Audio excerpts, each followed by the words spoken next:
Let me try this again. Woo! Let's do it! Let's talk about bad habits. I'm sure you've been told over and over again, if you want to survive quarantine, or just if you want to get your life on track, you have to get up at this time, you have to go to bed at this time, you have to eat like this. That's hard. It's hard because right now sucks. It sucks. This is a sucky time. We've all heard it, and it's very hard right now to build those good habits because it sucks. Being in quarantine this long sucks. It's awful. So it's really, really hard to push yourself into making all these good habits. We're going to talk about the things that are probably giving you the most trouble right now. Sleep, exercise, snacking, staying on a schedule, and of course, the juggernaut of social media. We're going to talk about how we can use what's naturally occurring with you and your schedule, your bad habits, in order to fuel your creativity, have some fun, and get some projects done. First, let's talk about sleep. We all want it. We don't always want it at the time that we want to want it. We have this idea, it seems, that in order to be productive, you have to be up early in the morning. I've never heard the artist stereotype of up at 7 in the morning and to work at 8 and then you're done at 6. I've never heard that. So why, as creators, do we keep trying to push ourselves into this early to bed, early to rise mentality? Everybody's bodies work a little bit differently. You're no exception. Stop beating yourself up because you don't work like a factory clock and you can't get up at 5 a.m. or whenever it is that you've got in your head is the right time to wake up. First thing we're going to do is, whenever you are naturally going to bed right now, let that happen. Just let it ride. Let that ride. But we're going to try to figure out how much sleep you need to feel rested. A good place to start with this is 7 to 8 hours, but everybody's going to be a little different. So try going to bed whenever you go to bed. Set that alarm for 8 hours later. See if you can get up at that time and feel rested. If that doesn't work for you, try 9 hours. If that doesn't work, maybe you're getting too much sleep. Try 7 or 6. Once you figure that out, we're going to figure out exactly when you naturally, right now, feel the most awake. So just pay attention to yourself throughout the day. What time of day or night, it's probably the nighttime, do you feel most awake, alert, ready to go? That is your new creativity time. That is the time of day that you are going to schedule out a half an hour to an hour. It is sacred. Now that we know that that's the time of day that we feel most awake, most alert, we have that sacred time, our sleep schedule probably feels wonky. We think we could be feeling better. So we're going to experiment with thing number 3. When exactly should we go to bed? And also, 3B, naps. If you've been going to sleep at 4 in the morning and that's been sucking, try moving it back a little bit more, or try moving it forward. Just try changing it. Just move it around, experiment with what works, experiment with daytime or evening naps. There's nothing wrong with napping. Naps are beautiful. So figure out if maybe that's the pattern that works best for you. A nap in the afternoon, and then you're okay staying up later, and your most productive time is at 2 a.m. Whatever works. Figure out what works for you, but most importantly is that step where you figure out where you're most awake and you schedule that time to be creative. That is the first thing that you're going to do. Stop trying to be a factory clock and figure out what works best for you. The next thing that we're going to talk about was sleep, and this is your Hail Mary pass, alright? This is you have tried to get on some kind of good schedule, you are all messed up, you feel wonky, this is not the go-to answer, but what we're going to do, we're going to reach back into our college days, and we're going to pull an all-nighter. So this is really helpful if you find that you're staying up all night and you can't get to sleep earlier, you feel restless, but you're not really doing anything. Having an all-night art party is very, very helpful. I'm going to pick a project that I am going to work on all night. So pick something that you've been putting off, something you're kind of scared of doing, and you are going to dedicate an entire night, all the way to the morning, on this project. Side note, make sure that whenever you do this, you don't have anything planned the next day because you're going to wipe out. You're going to be wiped. The next thing is Optional step, but recommended, find a buddy. Parties are always better with more people, so either somebody who is in your house or somebody who you can Zoom chat with. You guys can be working on the same project together, you can be working on your own projects, but it's always more fun to have music and somebody else there to enjoy it with you. The next thing that you need is good snacks, good things to drink, maybe energy drinks. This is a party, this is a sleepover, and you should treat it like one. This is a celebration of your art. If you work and work and work till 1 a.m., even better, and you are exhausted, go to sleep. But you can start the night with the intention, I am going to stay up all night working on my project. You will get a ton of stuff done, you will feel more in control of not being able to fall asleep at a quote-unquote reasonable time, and maybe you'll have fun with a friend if you can get a buddy to join in. That is how we use our bad sleep habits in order to push our creativity forward. Now let's talk about exercise. Similar to sleep, not everybody's body enjoys the same things. Exercise does release endorphins, but you just might not be that person who's going to go to the gym every day for an hour. I get bored in the gym, so I have to find other ways to get my exercise in that are basically me tricking my brain into getting some activity. So we're going to use our creativity in order to trick ourselves into getting some exercise. The first way to do this is to gamify, or give yourself some other objective. Let's say that you've been trying to take a walk every day and it hasn't been happening. You probably think it's boring, and you probably on some level think there's not much of a purpose. You might intellectually understand the walk is good for you, but your little lizard brain is like, or I could stay in my cave.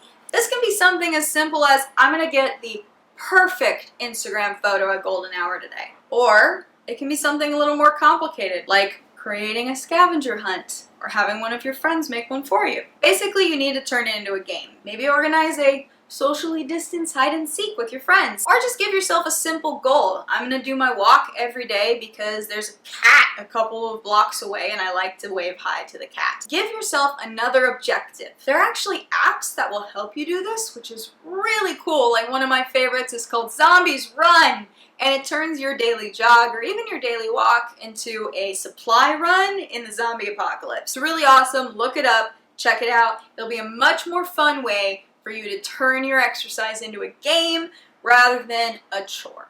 Here's another way to trick yourself into getting some exercise. Do something that's more about the spiritual journey and the holistic experience rather than just straight exercise. So this is something like yoga if it's taught by somebody who considers it spiritually or religiously. You can also start doing meditation, movement meditations, meditating while walking. There are a lot of things similar to yoga, similar to this, that are ways of using the body in order to invoke spiritual experiences, and they're very eye-opening, they're very mind-opening, they're very helpful for creativity. Doing something for the spiritual aspect of it that also involves movement can be very freeing and actually keep you focused and engaged and make it fun for you. So the way that we use our bad habit around exercise to be creative, we admit that we don't like to do exercise in the way that it's usually packaged for us. We're going to use our creativity to gamify or have a spiritual experience out of getting our body moving. Next bad habit, snacking. When you're sitting at home and your whole kitchen is right there, very, very hard to resist. So if you've tried resisting and it didn't work, we're gonna stop resisting the urge to snack. But what we are gonna do is add something. Make a promise to yourself that anytime you go and get your favorite snack, you are also going to write, draw, sing, do something creative, whatever it is for you. If you're a writer, you're gonna do free writing. If you're a sketch artist, you're gonna quickly do a doodle. So we're not cutting out the snacking. I'm assuming you've tried that already and it didn't go well. What we're doing is we are attaching the act of creation to the snacking so that we feel a little more joyful, we associate these good things together, and also if you don't feel like creating, then you probably won't reach for the snack. It's win-win. You either snack less or you create more. Another thing you might be having a hard time with is keeping a consistent schedule. I know a big complaint people have right now is all of my days are running together. When was the last time that I tried to make something, I have no idea. You are actually in a very unique mental space. You have been stripped of society's requirements of what Monday means, what Thursday means. That sounds very dramatic, but that is what is happening. You've become unmoored from what people external to you are expecting of you day to day. You are in the perfect position to turn your days running together into a creative obsession. I want you to pick the project that you've been putting off. You don't know how to do it yet and you were just scared to pick it up. Something big. If you feel like your days are all running together, you've tried to make a schedule, it hasn't worked, and make that everything. You are working on that until it is finished. It doesn't matter if it's Monday, Wednesday, Friday, you are working on your art. We always want to take care of ourselves and our health first. But if you are having a hard time coming up with a good, consistent schedule for you, but you really want to create, use this time to be obsessed with finishing a project that was way harder, way more time consuming, way more adventurous than you've ever done before. This solution to the days running together actually has a lot of precedent. It's something artists have done over so many centuries. You just sit down and then you are obsessed with this project until you push it through to fruition. But in particular, this practice of just pushing through a project until it's done, not even being aware of sunrise, sunset, just focusing on the work. This is something that was really common in the avant-garde in the 50s, 60s, and a little bit into the 70s. They would sit down and over the course of 3 days, with perhaps some help from some substances. I don't recommend doing what they did. But if you're already seeing that the days are all running together, use that strange headspace to become obsessive about one particular project. Stop trying to have a schedule. Stop fighting the headspace that you're in right now. Accept it for what it is. Pick your big project and then work on it until it is done.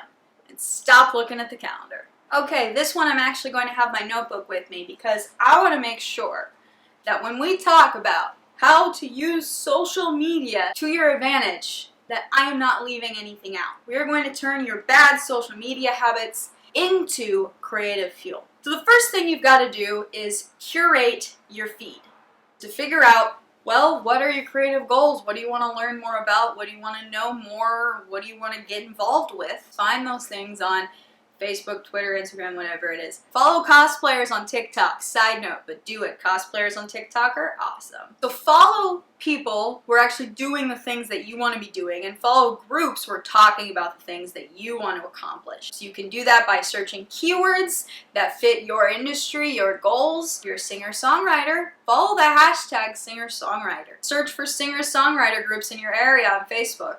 Find other people doing what you're doing. And make sure that they're a part of your social media so that they can inspire you. There's a couple good hashtags that are more general, like hashtag create every day. That's a good one on Instagram. And also hashtag artist support or hashtag daily art. So find these things to follow that are about art and about people who are creating the way that you want to be creating. The next thing you're going to do, go through your likes and interests and remove things that are not helpful or depressing. Some people might say, oh, I gotta get rid of all this political stuff on my feed, but a lot of art is political, and it's entirely possible that you are inspired to do your work by political or social issues. Whatever brings you joy or makes you mad enough to make something. Last thing to do when you're curating your feed, mute and unfollow complainers, or people who post just like angry, unhelpful diatribes. You don't have to unfriend them, just mute them. So make sure whoever you are following and whoever is appearing on your feed is actually bringing you positivity or bringing you ideas. And then when you're scrolling through Facebook, that time will be productive because you're bringing yourself positive inspiration. The other thing I'll say about curating your feed is be careful what you like. When you like something, you're telling Facebook, yes, more of this, please. And that's what you're going to get. So be a little cognizant of that when you are liking things. The next thing, how to use social media to be more creative. Use the rage. Like a dark side Sith, Jedi, whatever. Whenever we are on our social media, we are going to have a pen and paper nearby or a doc open on our phone. Whatever it is that you do, have access to that tool whenever you are on social media. And when you're scrolling, you see something that makes you mad, angry, scared. Start by purely explaining what the thing was that got you so angry. If you are a sketch artist, draw a visual of whatever it was that made you angry. If you're a musician, start writing some lyrics. Once you've gotten started, you've literally just reported whatever it is that made you mad. Act as if somebody asked you the question, well, why did you find that so upsetting? And then you're going to explain. So you're either going to write it out and write, or you're going to draw it out. Keep asking yourself why and what else. Just ask those two questions over and over until you feel drained, you feel like you've worked through the emotion, or maybe you feel like you've gotten just into the center of this negative emotion and you need a nap. But just work until you feel like you've hit a stopping point. The last tip I'm going to give you about social media is social media is supposed to be social. Engage. Communicate. This means don't just passively scroll. Don't just like things. Comment. Respond to other people's comments. Post your own content. If you're on TikTok all the time, make a TikTok. If you really enjoyed somebody, tell them. People love that. And then you're just bringing positivity into the world for other creators. And if you really appreciate something that somebody said or some work that they put out or an article they shared, message them. It might feel weird to reach out to a stranger, but if it's somebody that you respect and you're sincere about how much you respect what they shared, they're going to love that. And now you've made an actual connection with somebody rather than just being passive through social media. So, to improve your social media experience, curate, keep a sketch pad or a notepad nearby, and communicate to build relationships. That is how we use our bad habits in order to be better, more fulfilled creators during quarantine. Above all, the big takeaway here is stop being mean to yourself because you can't get your shit together right now. Figure out what your natural patterns are, the things you are gravitating towards, and find ways to make those work for you. If any of these ideas sound interesting, we would love to see how you plan on using them in the comments below. Make sure that you subscribe for even more awesome tips. If you really feel blocked, you really feel like you're having a hard time making anything, we have a downloadable guide for free because I think everybody should have a look at this. It's 21 Creativity Killers Guide. And it's got 21 things that are probably holding you back, and it gives you a precise action plan on how to correct for whatever is killing your creativity. So the link is in the description. Check that out. And of course, comment below how you're going to be using the ideas in this video. And thank you so much for watching. I love you guys. And I hope, most of all, that you stop being so hard on yourself right now and that you, if you can, go make stuff.